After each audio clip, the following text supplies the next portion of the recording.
Es un gusto poder estar nuevamente con ustedes para compartir la palabra de Dios. Y si bien vamos a entrar rápido en el tema, no puedo dejar de dar una palabra de agradecimiento, especialmente a la editorial Safeliz, que me ha invitado a poder estar aquí con ustedes. Me han tratado y nos han tratado los que hemos venido muy bien. Y también siempre que vengo a España realmente recibo mucho cariño de la gente aquí. Me llevo muy bien, recibo mucho cariño de los españoles, pero también de las otras culturas. Y ayer tuve la oportunidad de ser introducido a la cultura rumana. Aquí pude predicar en la iglesia rumana, estuvimos charlando con el pastor Mijail también. Cada viaje que hago a España es una experiencia enriquecedora al máximo. Y les agradezco todo el cariño y especialmente esta oportunidad que me han dado de compartir la palabra de Dios con ustedes. Muy bien, vamos a comenzar con el tema de hoy. Voy a seguir hablando acerca del Apocalipsis, pero voy a meterme en la primera profecía un poquito más detalladamente, por el hecho de que considero que la primera profecía es la base de todo el Apocalipsis. Todo el Apocalipsis se construye sobre la primera profecía, la profecía de las 7 iglesias. Y perdonen, no es propaganda porque ya gracias a Dios la editorial Safeliz me compró los libros, así que yo no hago ninguna ganancia con esto, pero si a ustedes les interesa profundizar, hay 2 libros que están allí en el stand de la editorial Safeliz. El primer libro, que se llama Las cosas que deben suceder pronto, es sobre la profecía de las 7 iglesias. Es un comentario basado especialmente en el tema de la justificación por la fe. Y el segundo libro se llama 7 sellos zarandeo, que es un comentario de la segunda profecía, que es la profecía de los 7 sellos o de los 4 jinetes del Apocalipsis, como le llamamos. Y son 2 comentarios. Empecé a escribir el libro ya de las 7 trompetas, pero voy un poquito más lento que los otros, así que no sé bien si alguna vez lo terminaré, espero que sí. Pero vamos a tener una palabra de oración para comenzar. Querido Señor, nuevamente abriremos tu palabra y reconocemos y nos humillamos delante de ti porque no somos capaces de entenderla. Tus pensamientos son más altos que nuestros pensamientos, tus caminos son más altos que nuestros caminos.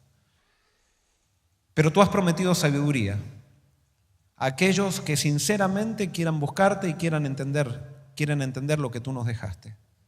Y por eso ahora confiamos en tu promesa. Y te pedimos, Señor, que la cumplas en cada uno de nosotros y que nos lleves a toda verdad. Y no solamente eso, motívanos, Señor, para poder predicar tu palabra con poder y cumplir la misión que tenemos como pueblo especial de preparar camino para la segunda venida de Jesús. Señor, todo esto te lo pedimos y te lo agradecemos sin merecerlo. Sabemos que no merecemos nada, pero confiando en los méritos de Jesús. Amén. Antes, no quiero olvidarme de esto, y esto va a parecer como que estoy haciendo propaganda para Safeliz. Pero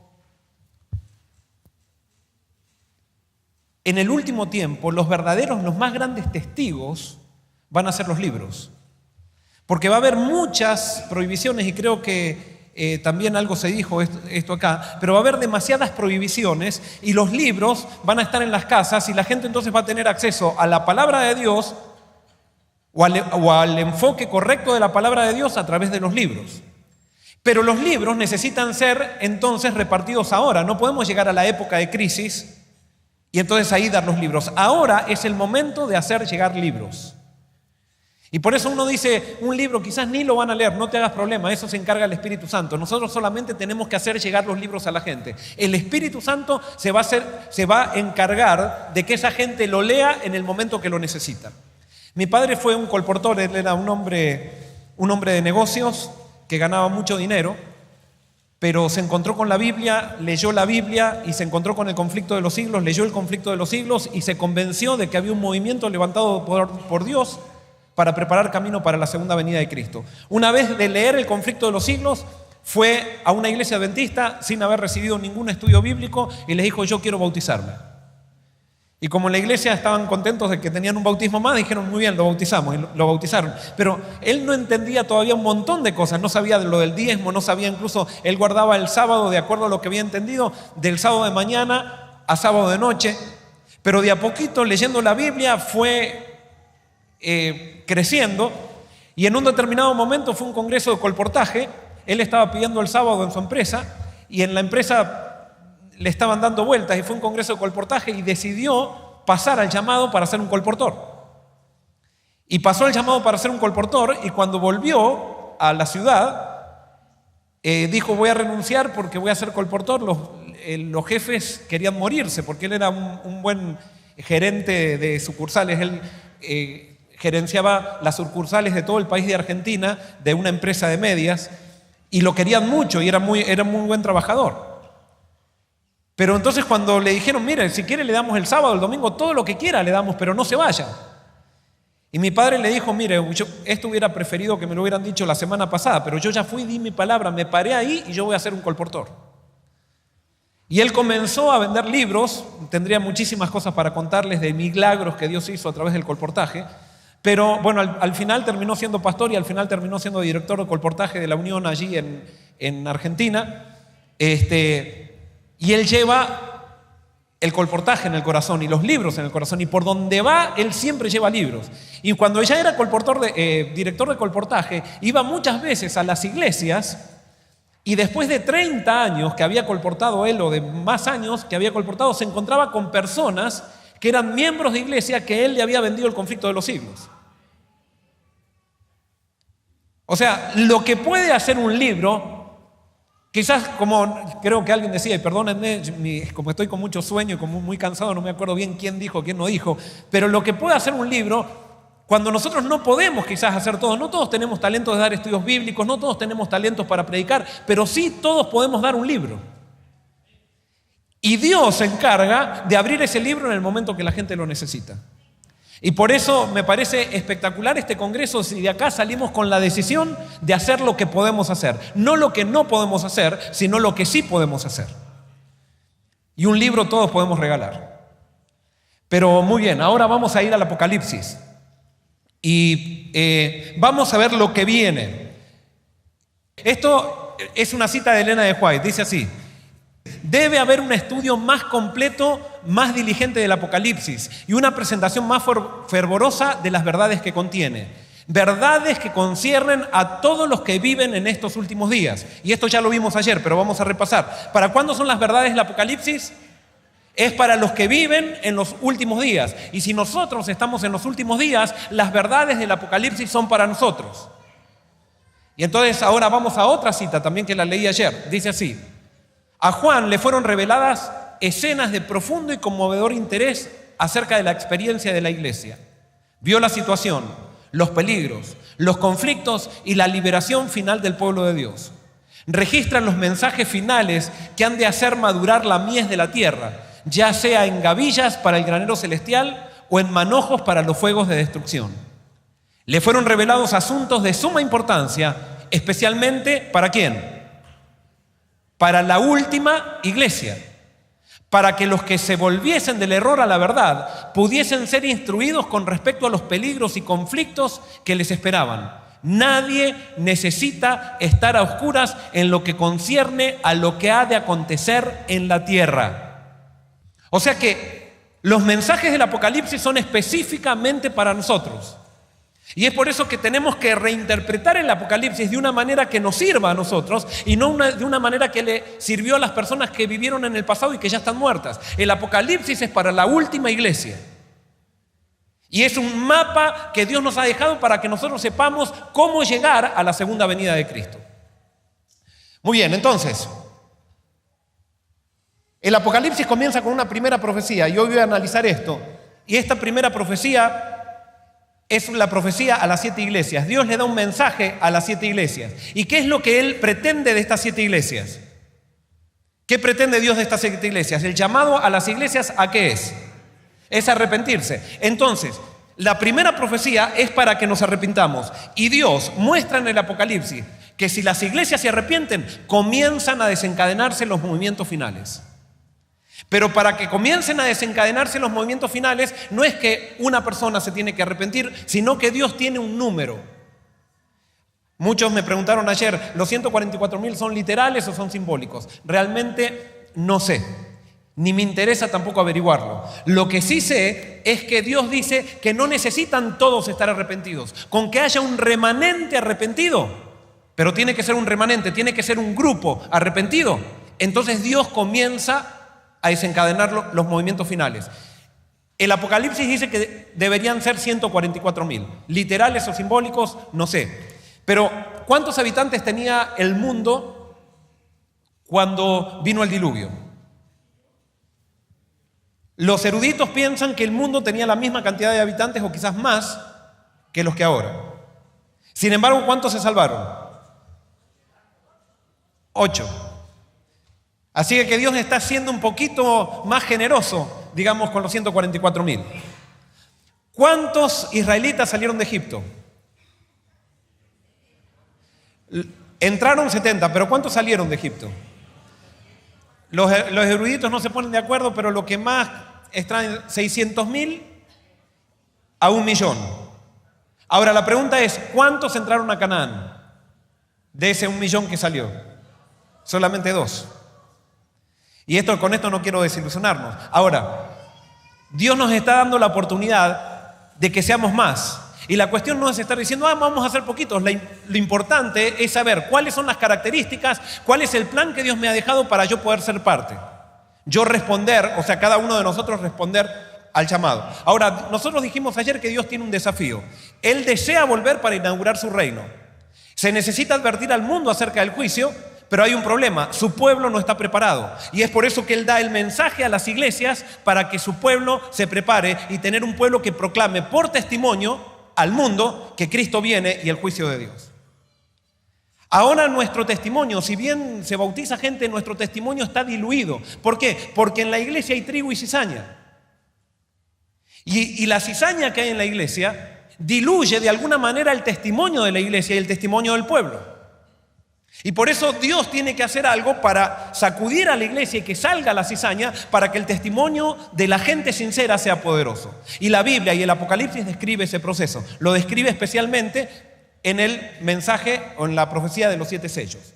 Pero, muy bien, ahora la pregunta es, ¿cuáles de estas iglesias están preparadas para ver a Jesús? Hay solamente 2 iglesias. Son iglesias que solamente reciben elogios y no reciben ningún reproche. Estas iglesias, a todas las otras iglesias Jesús les dice que se tienen que arrepentir porque si no van a recibir un castigo. Sin embargo, estas 2 iglesias no les pide ningún tipo de arrepentimiento. Simplemente les dice, permanezcan en lo que están. ¿Cuáles son estas 2 iglesias? Es la iglesia de Esmirna y la iglesia de Filadelfia. Son iglesias puras en el mirar de Dios. Son iglesias íntegras, que no tienen doblez. Iglesias que tienen la pasión de Jesucristo y viven para Jesucristo. Jesucristo es todo para ellas. Ahora, la pregunta es, ¿puede ser Laodicea la última iglesia? De esas 7 hijas que tiene Jesús, que son las 7 iglesias, 2 están bien, 4 están ahí luchando y hay una que es desesperadamente desastrosa. ¿Cuál es? Es la Odisea. Es la peor. Y lo peor de la Odisea es que ella se cree algo, parece que es como un argentino la Odisea, que se cree algo, pero que no es nada. Ese es el problema de la Odisea. Una iglesia totalmente orgullosa de lo que hace por Dios, pero no deja que Dios haga algo por ella. Está todo el tiempo trabajando para Dios, pero que no deja que Dios trabaje dentro de ella. Jesús está golpeando de afuera y ella, la Odisea, quiere estar con Jesús, pero quiere estar con una idea de Jesús, con la idea que le enseñaron, pero al Jesús verdadero que está golpeando afuera no lo reconoce. Y es un problema, un grave problema. Y esa es la iglesia más desastrosa que hay. Ahora pregunto nuevamente, ¿esta iglesia desastrosa puede ser la última iglesia? No me digan amén. No puede ser una iglesia así. No puede ser. Esa iglesia no tiene testimonio, es una iglesia tibia, es una iglesia vomitiva. Es más, a todas las iglesias Dios les dice, si tú no te arrepientes, voy a hacer esto, esto y lo otro. A todas las iglesias dice, si tú no te arrepientes, pero a la Odisea, ¿qué le dice? Le dice, yo al que amo castigo. O sea, no le dice, a las otras le dijo, si tú no te arrepientes te castigaré. Si tú no te arrepientes voy a hacer esto. O sea, un castigo, una disciplina. A la Odisea no le dice, si tú no te arrepientes, sino que le dice, a ti te voy a castigar. Porque si no tienes disciplina, no te arrepientes. Yo quiero salvarte. O sea que para la Odisea la disciplina viene, aunque se arrepienta va a venir igual. Y si nosotros somos parte de la Odisea, nosotros estamos en el borde de una gran disciplina que Dios va a hacer con su pueblo. Y esa disciplina va a empezar a ser el zarandeo. La Odisea no puede ser la última iglesia. La Odisea tiene que arrepentirse. Y tiene que arrepentirse con las otras iglesias también que tienen que arrepentirse. Ahora, ¿qué pasará cuando la Odisea y las otras iglesias se arrepientan? ¿Qué es lo que sucederá? Pero, ¿qué pasará? Y vamos a leer un versículo que está en segunda de Timoteo 3:12, lo tengo en la pantalla, y dice, y también todos los que quieran vivir piadosamente en Cristo Jesús padecerán persecución. En otras palabras, ahora fíjense qué interesante, arrepentimiento tiene que ver con vivir piadosamente en Cristo Jesús. Arrepentimiento no es lamentarme de cosas malas que hice, sino que arrepentimiento es vivir en Cristo. Yo me puedo lamentar de cosas malas que hice, querer cambiar y sin embargo no estar viviendo en Cristo. Cristo tiene que ser el centro del arrepentimiento. El arrepentimiento es el resultado de estar en la presencia de Cristo y cuando estoy en la presencia de Cristo no puedo ver nada bueno en mí. Verdadero arrepentimiento no es arrepentirme de lo que hago, sino que verdadero arrepentimiento es arrepentirme de lo que soy. No sé si escucharon, puede ser que alguna vez lo conté, pero a mí me llamó, esto una vez lo escuché, que decían que había una hermana de iglesia que oraba con su familia todas las mañanas y oraba en el culto familiar y decía, Señor, quita las telas de araña de mi corazón. Muy fervorosa la hermana. Entonces se reunía con la familia y decía, Señor, quita las telas de araña de mi corazón. Entonces por ahí pasaba el hijo y estaba orando en la cama, la madre, y escuchaba que decía, Señor, quita las telas de araña. Y así todos siempre hablando de las telas de araña. Entonces un día el hijo se cansó y le dijo, mamá, por favor, pedile a Dios que te mate la araña. El gran problema que tenemos nosotros es que estamos tan centrados en la conducta que estamos queriendo mejorar conductas y nosotros tenemos que ser transformados de corazón. Dios no quiere cristianos mejorados, quiere cristianos transformados. Y los cristianos transformados son cristianos que se rinden a Cristo, cristianos que no viven para sí, sino que viven para Él. Ahora, todos los que vivan piadosamente en Cristo Jesús, ¿qué padecerán? Pero acá no dice algunos. ¿Cuántos dice? ¿Y qué es todos? Todos es todos. No levantes la mano lo que voy a preguntar. ¿Estás padeciendo persecución? Si no la estás padeciendo, no estás en Cristo. ¿Y saben qué? Es por eso que muchos preferimos quedarnos con una forma de la religión antes de que entrar en la esencia de la religión, porque la esencia de la religión, dice la Biblia, no lo digo yo, que todos, absolutamente todo el que quiera vivir como Jesús padecerá persecución. No es que algunos ni la mayoría, sino todos. Y Elena de White tiene citas claras, dice, cuando la iglesia esté reavivada, recibirá persecución, pero ahora no recibe persecución porque estamos viviendo una forma de cristianismo. Nosotros jugamos a la iglesia, pero no somos verdaderos cristianos. ¿Saben la razón por la cual hay tantos ateos? La razón por la cual hay tantos ateos es porque hay tan malos cristianos. ¿Y saben por qué es la razón? ¿Por qué? Y perdónenme lo que voy a decir. ¿Por qué se bautizan tan poca gente en la iglesia adventista? A pesar que siempre estamos dando grandes informes y eso, pero sabemos todos que esos informes no tienen nada que ver con lo que realmente quisiéramos, porque quisiéramos que se bautice más gente, pero la razón por la cual no se bautiza más gente es por el hecho que nosotros no somos buenos adventistas. No es por la cultura difícil, no es por el hecho de que estamos en el primer mundo, no es por el hecho, no, es por el hecho de que no tenemos un testimonio poderoso. Porque alguien le hubiera dicho a Jesús o a los discípulos, es una locura, el imperio romano nunca se va a convertir, si ellos son todos paganos, seculares, miren los griegos, nunca. Y en 2 generaciones o en una generación el cristianismo llegó hasta el mismo palacio, hasta el mismo emperador. Pero ¿dónde estaba la diferencia? En que los discípulos dejaron de adorar a la iglesia y comenzaron a adorar al Dios de la iglesia. Pero el gran problema que nosotros tenemos es que hemos confundido a la iglesia con Dios y trabajamos para la iglesia. Y todo lo que la iglesia nos pide lo hacemos, pero no trabajamos para Dios. Porque tenemos fervor por lo que vemos, que es la institución, pero no tenemos fervor por el Dios que no vemos, que tenemos que servirlo por fe y que tenemos que servirlo más allá de un plan misionero que se haga en la iglesia. Tenemos que estar sirviéndolo las 24 horas del día donde estamos. Y hermanos, donde eso se viva, donde se viva eso en las iglesias, va a empezar a haber conversiones. Pero todo, y cuando vengan las conversiones, ¿qué va a venir también? Va a venir la persecución. Entonces, ahora la pregunta es, yo me entusiasmo mucho y tengo que avanzar, pero ¿cuál de las iglesias? Si entonces se van a arrepentir las iglesias, si las iglesias van a ser perseguidas, nosotros tenemos que buscar en las 7 iglesias que están todos los cristianos, tenemos que buscar cuál es la iglesia perseguida. Y pregunto, ¿cuál es la iglesia perseguida? La iglesia perseguida de las 7 iglesias es la iglesia de Esmirna. Y esto me lleva a la siguiente conclusión. Cuando se arrepientan todas las iglesias, los que están en todas las iglesias y escuchen el llamado del testigo fiel y digan, yo realmente quiero aceptar al testigo fiel, ese grupo de arrepentidos van a unirse en una iglesia. Y esa iglesia se va a llamar, la llamo yo, de acuerdo a lo que dice el Apocalipsis, la Esmirna escatológica. La Esmirna escatológica. Y recuerden algo, ¿con qué se lo compara a las iglesias en el Apocalipsis? En el primer capítulo se la compara con un candelabro, con candeleros. Y recuerden bien esto, porque al final voy a decir algo que, para demostrar que lo que estoy diciendo tiene coherencia con todo el Apocalipsis. Entonces, la Esmirna escatológica, todos los que se arrepientan van a formar parte de la Esmirna escatológica. Y ahora vamos a ver el mensaje a Esmirna. Entonces, porque ese es el mensaje que Dios nos dice lo que nos va a suceder cuando nosotros nos arrepintamos.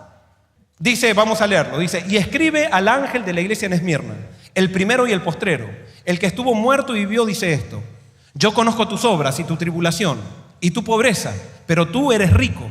Y la blasfemia de los que dicen ser judíos y no lo son, sino sinagoga de Satanás. No temas en nada lo que vas a padecer. He aquí el diablo echará a algunos de vosotros en la cárcel para que seáis probados y tendréis tribulación por 10 días. Sé fiel hasta la muerte y yo te daré la corona de la vida. El que tiene oído, oiga lo que el Espíritu dice a las iglesias. El que venciere no sufrirá daño de la segunda muerte. Y vamos a hacer un análisis del mensaje Esmirna porque ahora esto tiene mucha relevancia para nosotros. Primero, dice, yo conozco tus obras y tu ¿qué? Y tu tribulación. Y es interesante esta parte tribulación, esta palabra, porque esta palabra está usada en los evangelios y está usada por Jesús. ¿Y qué dice Jesús de la tribulación? ¿Cuál es la tribulación que pasa a Esmirna? Mateo 24:9 dice, entonces os entregarán a tribulación y os matarán y seréis aborrecidos de todas las gentes por causa de mi nombre. Una de las grandes, y lo vuelvo a repetir, de los grandes impedimentos que tenemos con la consagración es que no queremos ser perseguidos. Entonces preferimos quedarnos con una forma de la religión y como nosotros ya somos un pueblo grande, ya se ha hecho una cultura adventista. Entonces siempre que haya un reavivamiento y reforma, eso va a traer problemas incluso dentro de nuestro, pero entonces como queremos quedar bien con todos, y vamos a aclarar una cosa, reavivamiento y reforma no quiere decir estar controlando cómo se viste una persona, controlando si come queso o no come queso, si come carne o no come carne. Esos son falsos reavivamientos. El reavivamiento verdadero tiene que ver con Cristo. Cristo viviendo en mí. Cuando Cristo vive en mí, mi influencia es tan grande que no necesito controlar a nadie. Yo contagio con mi ejemplo a las personas y las personas comienzan o me rechazan o quieren vivir como yo estoy viviendo. Pero yo no tengo que empezar a pararme acá y decir, hermanos, la semana pasada me hice vegetariano y todo el mundo tiene que hacerse vegetariano. No, porque cada uno tiene diferente tiempo y el Espíritu Santo nos va ayudando. Lo que Dios quiere es lealtad a Jesucristo, que todos seamos leales a Jesucristo. Y Dios no quiere obediencia, Dios quiere fidelidad. Fidelidad es muy diferente a obediencia. Nosotros tenemos mucha gente obediente dentro de la iglesia, pero hay muy poca gente fiel. Obediencia tiene que ver con me dicen una ley y yo cumplo la ley. Me dicen unas normas y yo cumplo las normas. Fidelidad tiene que ver con una persona. Fidelidad se da en relación. Yo soy leal a una persona y cuando yo soy leal a una persona, yo estoy dispuesto a recibir de la persona todo lo que me quiere dar y a dar todo por la persona. Y lo que Dios quiere es fidelidad, no obediencia, y tenlo claro eso. La obediencia es fría, la obediencia es para aquellos que quieren por afuera hacer algo, pero Dios quiere fidelidad de un corazón transformado. Y entonces Jesús dice, ¿qué es lo que pasarán? Os entregarán a tribulación y os matarán y seréis aborrecidos de todas las gentes por causa de mi nombre. Mateo 10, 21 y 22 dice, el hermano entregará la muerte al hermano y el padre al hijo. Y los hijos se levantarán contra los padres y los harán morir, y seréis aborrecidos de todos por causa de mi nombre, mas el que persevere hasta el fin, éste será salvo. Esto va a ser tremendo, hermanos. Que un padre entregue al hijo, que un hijo entregue al padre. Pero ¿saben qué? Jesús, no lo tengo acá el versículo, pero ustedes lo leyeron, Jesús dice que la gente hará eso pensando que está sirviendo ¿a quién? A Dios. Eso es lo terrible de todo esto. Porque si fuera que mi hijo es un rebelde y me está traicionando por el hecho de que está queriendo hacer, pero él va a pensar que está sirviendo a Dios y me va a entregar a mí, y ojalá que no suceda eso en mi familia, me va a entregar a mí pensando que está sirviendo a Dios.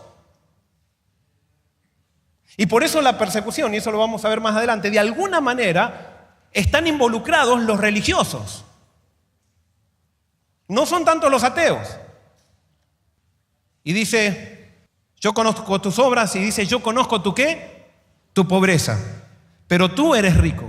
Ahora fíjense qué interesante, esto es Esmirna. Dijimos que nosotros la mayoría somos de la Odisea. Vamos a ver esto. Esmirna es el resultado ¿de qué? ¿Del arrepentimiento de quién? De la Odisea. Porque la Odisea se cree rica y Dios la ve desventurada, pobre sigue desnuda. En cambio Esmirna se cree pobre y Dios ¿cómo la ve? Y Dios la ve rica. Y por eso la Odisea y Esmirna de alguna manera están conectadas. Y ustedes van a ver estas conexiones. Justamente Esmirna aceptó el mensaje a la Odisea. Y entonces al aceptar el mensaje a la Odisea cambió su visión de la religión. Y ahora puso su visión en Cristo. Y cuando se encontró con Cristo dijo, yo no tengo nada para andar vanagloriándome. Solo me puedo gloriar en Cristo. Y eso produce su testimonio. Dos razones por las cuales Esmirna es pobre. Es pobre en espíritu como resultado de aceptar el mensaje de la Odisea. Esmirna no tiene orgullo ya. No está tratando de mostrar cuánto hizo, cuán importante es, todos los países que conoció. No está en eso. A Esmirna solamente le interesa realzar a Cristo y siente un privilegio de estar padeciendo lo mismo que Cristo padeció. Pero Esmirna también, es pobre materialmente porque vive en la época donde se le prohíbe comprar y vender. En la época de Esmirna escatológica pasa lo que dice en Apocalipsis 13, 16 y 17. Y por eso les digo, el Apocalipsis está construido sobre esta profecía. Dice así, y hacía que a todos, pequeños y grandes, ricos y pobres, libres y esclavos, se les pusiese una marca en la mano derecha o en la frente, que ninguno pudiese comprar ni vender, sino el que tuviese la marca o el nombre de la bestia o el número de su nombre. Esmirna se resiste a adorar a la imagen de la bestia. Y es por eso entonces que recibe persecución. Y entonces sigue diciendo el mensaje de Esmirna, yo conozco la blasfemia de los que dicen ser judíos y no lo son, sino sinagoga de Satanás. Y esto es algo muy importante. En la iglesia de Esmirna parece que los que provocan problemas son los que dicen ser judíos y no lo son. Ahora, ¿qué es un judío o quién es un judío en el Nuevo Testamento? Y vamos a ver qué es lo que dice Pablo. Romanos 9:6 dice, no que la palabra de Dios haya fallado, porque no todos los que descienden de Israel son ¿qué? Son israelitas. Para Pablo, ¿quién es un israelita? El que tiene la fe de Abraham, y especialmente la fe de Abraham quiere decir que aceptó la promesa. Para Pablo, el que es israelita es aquel que vive para Cristo. Entonces nosotros podríamos decir, porque no es adventista, todos los que son adventistas de cuarta generación. Y vamos a ver este versículo, dice, pues no es judío, Romanos 2, 28 y 29, el que es exteriormente, ni es la circuncisión la que se hace exteriormente en la carne, sino que es judío el que lo es en el interior, y la circuncisión es la del corazón, en espíritu, no en letra, la alabanza del cual no viene de los hombres, sino de Dios. Y yo parafrasearía este versículo diciendo así, si Pablo viviría en esta época diría así, pues no es adventista el que lo es exteriormente, ni es el bautismo el que se hace exteriormente por agua, sino que es adventista el que lo es en lo interior. Y el bautismo es el del corazón, en espíritu, no en agua. La alabanza del cual no viene de los hombres, sino de Dios. ¿Estamos de acuerdo con esto? No todo el que está aquí sentado es adventista. Y no podemos saber, por afuera todos podemos saber quién es adventista, el que está en los libros de la iglesia, que es miembro, ese es un adventista. Pero para Dios es adventista el que lo hace en el interior. Para Dios es adventista el que ama a Cristo. Y si yo amo a Cristo, entonces quiero verlo venir en las nubes. Y ese es el verdadero adventista. Entonces esto me dice algo, Filipenses 3:3 también, vamos a leer eso, dice, porque nosotros somos la circuncisión, los que en espíritu servimos a Dios y nos gloriamos en Cristo Jesús, no teniendo confianza en la carne. O sea que el verdadero adventista o el verdadero cristiano, vamos a hablar ahora aplicándolo a nosotros, es el que no tiene confianza en la carne. Y cuando dice Pablo confianza en la carne, ¿a qué se refiere Pablo? Es aquel que no está viviendo para proclamar lo que hace. Es aquel que se ha dado cuenta que no puede en la religión. El orgullo y la fe son dos cosas incompatibles. Y cuando hay fe, no hay orgullo. Y cuando hay orgullo, el orgullo aniquila la fe. Pero nosotros hemos aprendido a definir la verdad con un montón de doctrinas. Y es más, estamos orgullosos del conocimiento doctrinal que tenemos. Es algo totalmente incoherente con la verdad bíblica. Es más, a veces nos gusta hablar de nuestros doctorados, de las cosas que hicimos, y vuelvo a repetir, y eso es todo de la carne. De lo único que se tendría que hablar es de lo que Cristo hace e hizo por nosotros. De lo único que nos tendríamos que gloriar es de Cristo. Pero entonces alguien puede decir, pero Joel, está siendo un poquito exagerado. Es que sí, la Biblia es exagerada en esas cosas. Nosotros no somos exagerados con cuestiones del orgullo y eso, pero después somos súper exagerados en otras cosas que no tienen nada que ver con la esencia de la religión. Y el orgullo es el peor pecado, querramos entender o no. Los otros días estaba en una reunión de americanos y me metí en un lío tremendo, porque hay una frase en Estados Unidos que ellos dicen siempre proud to be American, o sea, orgulloso de ser americano. Y yo entonces estaba diciendo, en esa mesa estaba diciendo, yo no estoy de acuerdo con esa frase de orgulloso de ser americano, o sea, no podemos estar orgullosos. Bueno, casi se me tiran encima todos. Pero no, es que... Y después yo también eso lo he hablado muchas veces cuando era chiquito, que iba a las reuniones de nuestras de la iglesia, pasaban muchas veces los dirigentes y decían hermanos, y hablaban de nuestras instituciones y de todo eso, y decían hermanos, no tenemos un sano orgullo por nuestra iglesia. Y todos decían amén. Entonces yo también decía amén. Pero después cuando empecé a entender el evangelio, me empecé a dar cuenta que no podemos definir al peor pecado como algo sano. Pero eso muestra que estamos en la Odisea, que al peor pecado nos la hemos arreglado para decir que es sano. No hay sano orgullo. Todo orgullo nos lleva a la perdición. Todo orgullo nos quita de Cristo. Y eso es lo que entendió Esmirna. Y ahora Esmirna vive para adentro. Entonces, pero dice que en Esmirna hay judíos por la carne, hay judíos que no lo son y que son sinagoga de Satanás. Dios lo dice, wow, no es que no solamente son judíos, sino que son sinagoga de Satanás. ¿Quiénes son los judíos de Esmirna? Dice, son los que profesan ser pueblo de Dios, pero que al oponerse pasan a ser sinagoga de Satanás. Y esto es un poco radical. Pero toda persona que profesa seguir a Dios, pero cuando viene el mensaje de Dios se opone y persigue a las personas que tienen el mensaje de Dios, esa persona pasa a ser sinagoga de Satanás. Y ahora pregunto, ¿dónde comienza siempre la persecución? Fíjense, ahora voy a hacer la pregunta de otra manera. Jesús estableció un plan de testificación. Él dijo, ¿dónde tiene que comenzar la testificación? Jerusalén, Judea, Samaria y lo último de la tierra. Entonces, si el testimonio, y Jesús dijo, cuando ustedes reciban el Espíritu, o sea, cuando sean piadosos en Cristo Jesús, me van a hacer piadosos. Primero en Jerusalén, después en Judea, después en Samaria, en lo último de la tierra. Si yo soy piadoso, en el primer lugar que estoy es en Jerusalén, es en la iglesia, es en mi casa. ¿Dónde comienza la persecución? Va a comenzar en casa y en la iglesia. No esperemos que la persecución va a comenzar por el Papa, porque siempre estamos hablando del Papa, la ley dominical. La persecución va a comenzar en la iglesia, en nuestra propia iglesia. Si analizan, y perdonen, esto no son mensajes lindos, lastimosamente. Pero si analizan en la Biblia, ¿dónde comenzaron todas las persecuciones del pueblo de Dios? Dentro del pueblo de Dios.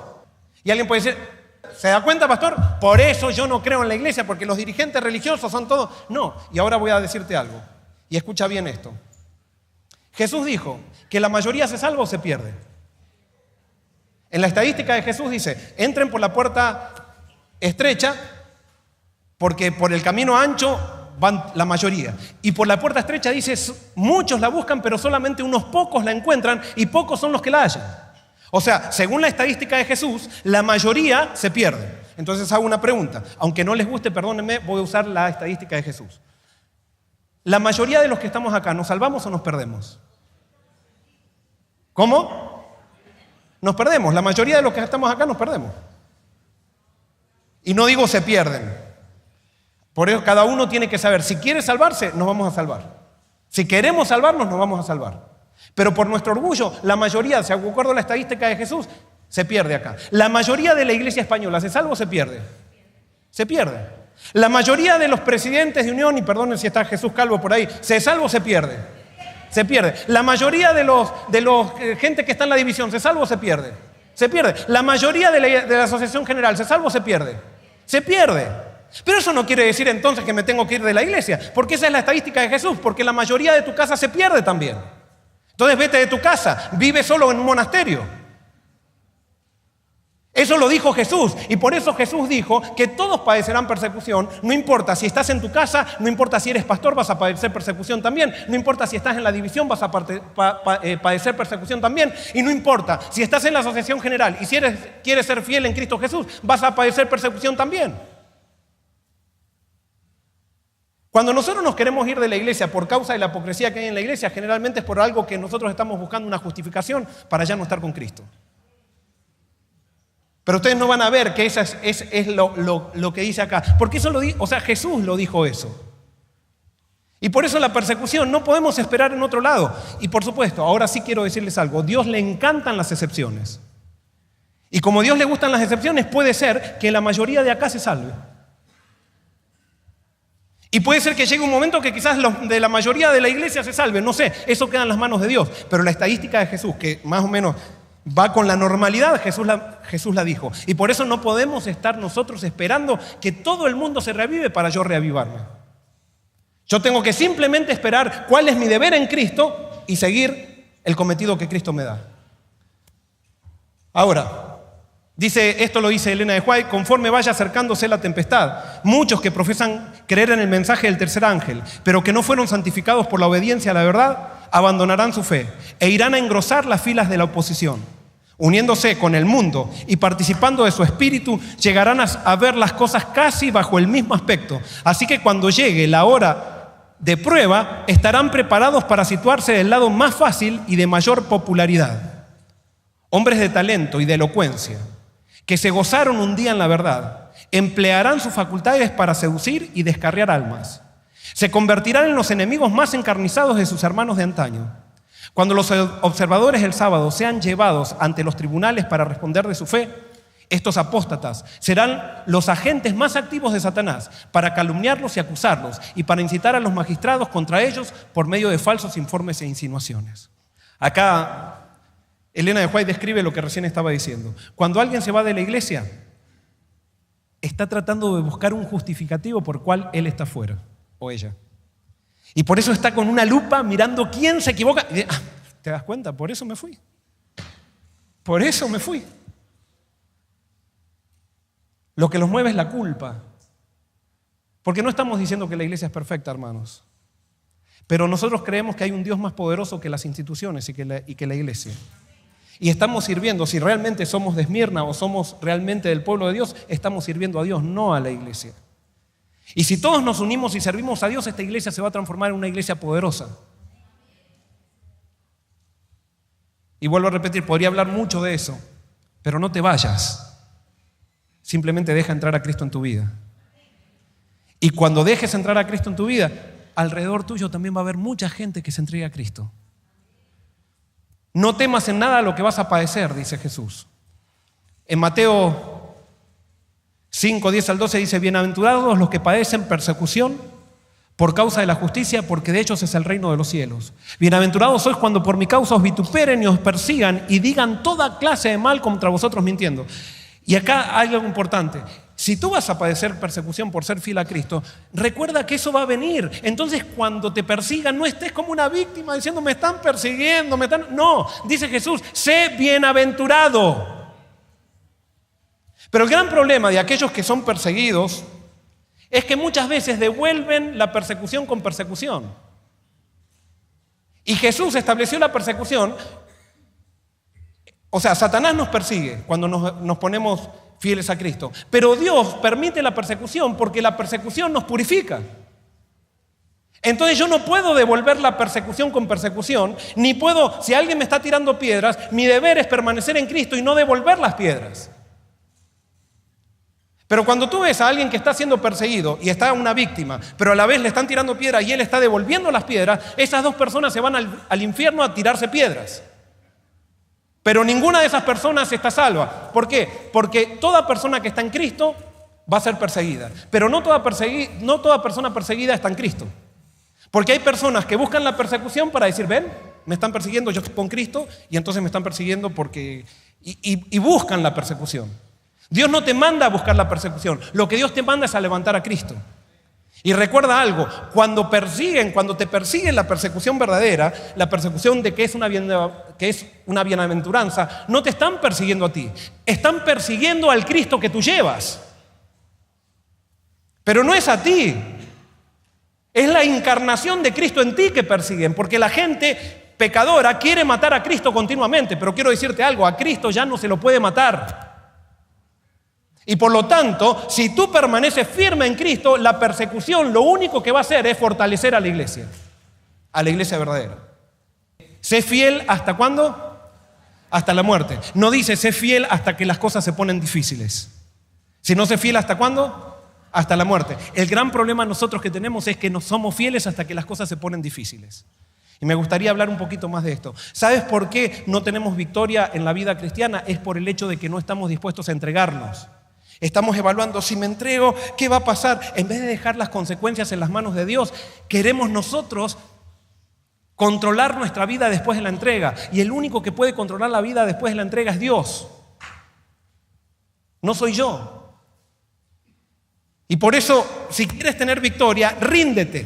Entrégate a Dios y deja de pensar qué es lo que te va a pasar, si te vas a sentir sola o solo, o si vas a perder el trabajo. Déjalo en las manos de Dios eso.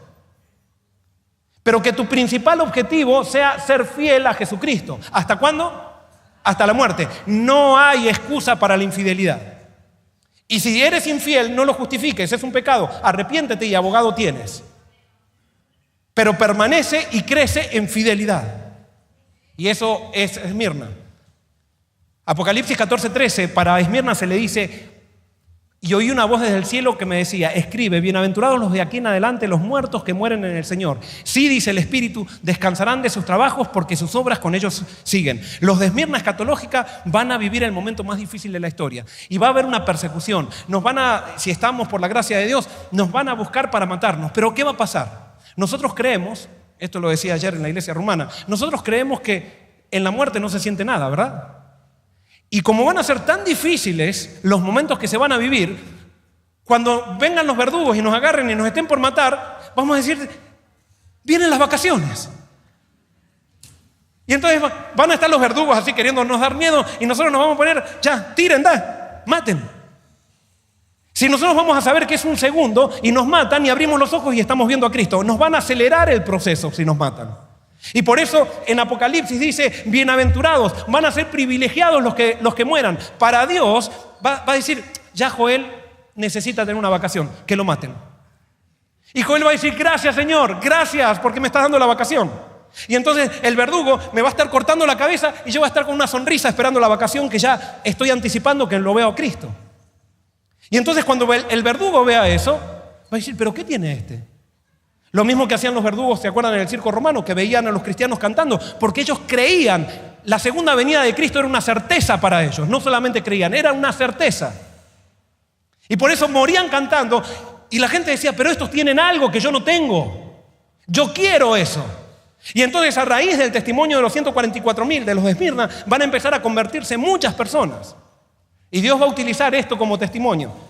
¿Cuál será la iglesia que verá venir a Jesús en las nubes? Una vez que pase un tiempo Esmirna, la Biblia dice que serán 10 días, no sabemos bien cuánto es, y eso, ahí, si quieren estudien el tema de 10 días en la Biblia, qué significa 10 días en la Biblia. Pero, ¿cuál será la iglesia que verá venir a Jesús?